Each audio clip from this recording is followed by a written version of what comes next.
It's October 3rd, 2022. I'm in this pattern. I'm reflecting at the moment. I watched See the BS this morning. They made mention, like I made mention yesterday at church, St. Francis, the blessing of the animals I had never heard of. I don't know if there's a St. Francis Islands system. It's not something I normally think of. I've been to St. John's. I've been to St. Thomas. I think they're British Virgin Islands. I think. I could be wrong. I don't know my archipelagos that well in geography. And then today they mention St. Vincent. And I would have thought it was Grenada, but they pronounce it differently. They're a different island system. Has to do with Venezuela. I had never heard of the connection. Where St. Vincent comes in is Crescent Street. There's a few things I chase with that. There's a very specific blood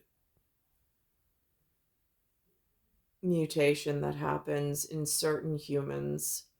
They call it sickle cell. It looks a lot like a crescent moon, for whatever it's worth. I've known people that have had the disorder or the mutation. I hear it's very painful. And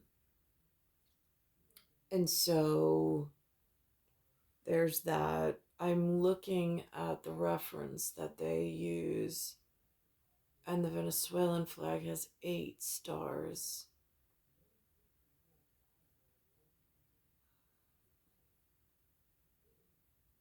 Then I'm thinking I'm a 78. I was delivered 19th century, 78. There's a Western third involved in that. When I met the 7, I was like, I don't know, I like the 3 and the 8. It gets really confusing. 3 is like a broken 8. I don't know. I have to pick. And I like the 7 as well. I'm a 78, so. Anyhow,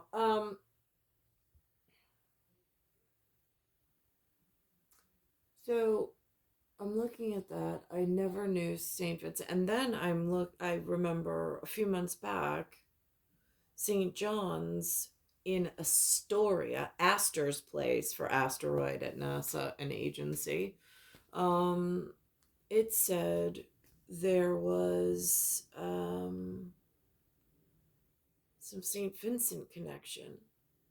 When I enrolled in the school, nobody informed me about St. Vincent Island system, about anything else. Although I will say that after I started attending school there was some incident that went on. I went out, like I got knocked out. I disappeared for a few hours. I came to, and then I was alone in my car, and my car was moving. And I don't know how my car was moving. I had just been out, and I came to, and the car was moving. And I was headed onto a ramp that, and I had no idea where I was. Like, it did not look like a place I had ever been before, but I did not know Astoria very well.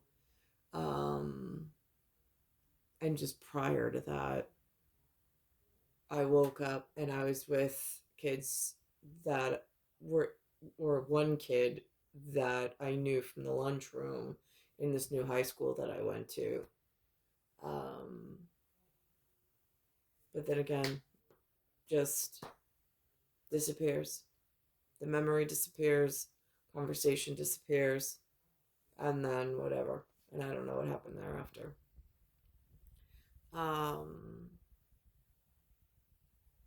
Interestingly enough, Nicole Kidman's in a movie called Australia. My St. John's uniform that I wore, long skirt, 3rd century type long skirt, is in that movie. And it was a long sleeve shirt every day, buttoned up. Um, and I saw the color combo with one of the outfits that Nicole Kidman wore in this Australian movie, just as a side reference for Hollywood and Holiday Schedule between Melbourne and Jason Bourne, and references that I just stumbled upon. So, I should mention the island of St. John's and their indigenous population. Totally different reference than St. John's in Astoria, Astor Place. Astor was familial back in the 1800s. And then there is St. John's Episcopal in the fish hatchery, where I met somebody who gave me the button off of the arm of his jacket. They removed the one by the wrist. They removed one of his buttons and they gave it to me to hold on to, along with a color-coded St. John's Day and its very specific year pin that I still have to this day.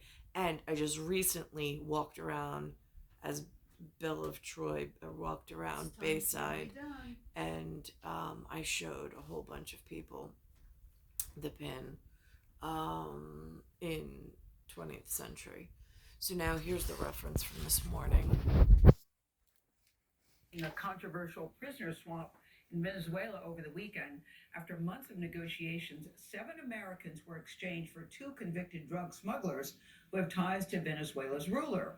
Nancy Cordes is at the White House with more on that story. Nancy, good morning to you. So what do we know about this deal? Gail, this was an exchange, plain and simple. Something the U.S. wanted for something Venezuela's dictator wanted. And what the U.S. wanted was to free 7 Americans, including 5 Houston-based Citgo oil executives who have been detained since 2017 on what the U.S. describes as bogus corruption charges. Venezuela agreed to the release in exchange for these 2 brothers who were jailed for years in the U.S. for drug smuggling. And these are not just any brothers. They are the nephews of the wife of Venezuelan President Nicolas Maduro. Now, CBS has learned that the swap took place in the Caribbean nation of St. Vincent and the Grenadines. President Biden said that This is the part, St. Vincent, that really confuses me because I've never heard that reference before, ever.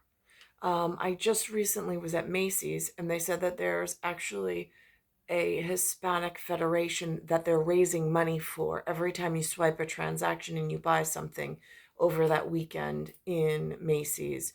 And I'm like, now who gives them the authority to raise money for a Hispanic federation? I've only heard of the Russian Federation, and that's just recently as well. But now inside, I mean, the news outlet and media broadcasts have not mentioned the Hispanic Federation. They have a Hispanic National Heritage Month that runs from the 15th to the 15th between September and October. I thought that was interesting. But I haven't heard that they formally organized into a federation. Now, interestingly enough, somebody found me on Facebook and invited me into an area of Queens that I did not know, and it was going to be all in Spanish, the meeting, which I attended. They invited, I went to support them. It was for Anthony Miranda. There were others involved in that, but he was a local representative and it was a community meeting. And I went there as myself, and I wore these sunglasses while I was there. I attended it, and then I left immediately. I've met a mixture of different countries that are here that speak Spanish as their first fluent language. Honduras, Ecuador, Venezuela, Colombia. I have not met any Argentinian or Brazilian. I met one man from Chile. It's a vast network, and some of them are in Queens.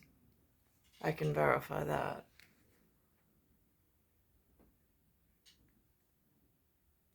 Drama tonight surrounding the This is these new bus loads of people that are just being shipped here from Texas. This is some of the locals in New York gathering together and what they are saying, and how what the mayor is saying. He says that one of the parties is absolutely like deaf. Like he's not even, they're not even answering him. In politics, like that's unheard of. the temporary tent city being built in the Bronx to house thousands of asylum seekers being bused here from Texas. The relief centers are under construction in Orchard Beach, and they're getting a lot of criticism from both the political right and left. Here's Eyewitness News reporter Stefan Kemp. Regardless of how you felt about President Trump when he was president, illegal immigrants weren't pouring over the border. These tents do not belong here. They crossed the border illegally, and they need to go back. It was a collection of self-proclaimed ultra-MAGA supporters and Proud Boys, tired, they say, of the Bronx being used as a political pawn. They are more interested in sympathizing with rapists, murderers, drug dealers, and thieves. The Humanitarian Emergency Response and Relief Center, or HERC, being built at Orchard Beach is the city's response to now 15,000 plus migrants who have overwhelmed the city's shelter system. The left has concerns it sits in a flood zone and is in a transit desert, isolating migrants from access to jobs, healthcare, schools, and legal services. Demonstrators on the right agree, uniting the right and left against Mayor Adams. Some Republicans here even blaming the Republican governor of Texas. They continue to dump on us. And I want to know where my Democratic politicians in the Bronx here, why are they not standing here with me to call out Governor Abbott, Mayor Adams, and President Biden? The mayor says the city is working with the state to create transit options and has a plan to move migrants ahead of flooding. The far right is doing the wrong thing. The far left is doing nothing. I mean, the silence, I don't believe the silence that I'm hearing. These are people in need of services. Meanwhile, not far from Orchard Beach, but far from the politics, at 239 Play, they're trying to do something. A collection site for a clothing drive for asylum seekers run by the nonprofit City Island Rising, overwhelmed with donations. It's a great contrast to some of the fear that's perhaps being exploited right now. No matter any of your other views, people that are in need, you help them. As for the demonstrators here, they say they plan to file a lawsuit to try to stop this center from moving forward. In Orchard Beach, Stefan Kim, Channel 7, Eyewitness News. Well, as crews scramble to rescue people. Tonight, Lewis took Anthony and I, we had to get shoes because tomorrow I'm going to try to bring Anthony with me to a meeting. My son, the 2012, I'm going to try to bring him to the 7 p.m. meeting, or the 7 meeting. So, Lewis, we went for shoe shopping tonight, so he had shoes. So he looked appropriate. And then he took us to Thomas's Diner. It looked like a diner. It was ham and eggery over in, I think it's like Westbury area, right over by Roosevelt Field, just outside of Roosevelt Field. Or maybe in Roosevelt Field, I'm not quite sure, like in that shopping area. And it was totally dead. Done. And then Time's all of a up. sudden, everybody Out of my showed room. up. All right, I have to go. It's Yeah. star 1978, You are star not 8378. 8:30 at night, you cut Earth. out my room. You do solar system, Milky Way universe, galaxy is broken, and it's Bayside Station, Bayside, New York, 11361.